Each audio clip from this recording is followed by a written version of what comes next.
What is a function? It's a relation. You're mapping some things from one group to another, right? Like that. You could also have like that, right? So this is a function. The inverse function will do the opposite mapping, and it's written like this. This is not a power, okay? This is just a way to say it is the inverse of that. So F inverse in general is not equal to 1 over F. That's not what it means. It just means it's taking you in the other direction. But in this case, it's not going to work, right? Because from here, you will have two things going back, correct? So not every function will have an inverse. Not every function has an inverse because of this problem that I showed you. So when do you think a function will have an inverse? So what is the problem here? If you remove the problem, then it will have an inverse, right? So we got two of these going to the same here, right? So when we come in the other direction, then one goes to many, right? We need something like that, right?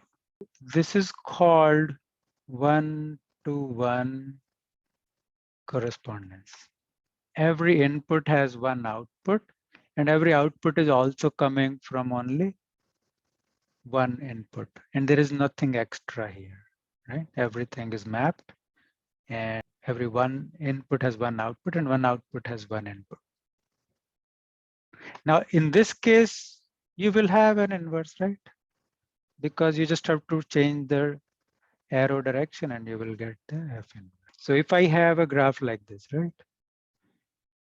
How do you check whether it is a function? You do vertical line, right? Every vertical line should cross it only in one spot. But when you are going to flip the output and input, that means you're flipping X and Y. X becomes Y and Y becomes X, right? For the inverse. So now vertical line for F inverse will be what would have been horizontal line for F. So you can do a horizontal line test to see if the inverse is a function or not. Since this horizontal line is cutting in three places, right? For inverse, one input will have three outputs. So this function does not have an inverse. This is the horizontal line test. So this is how you can check if some function has an inverse or not.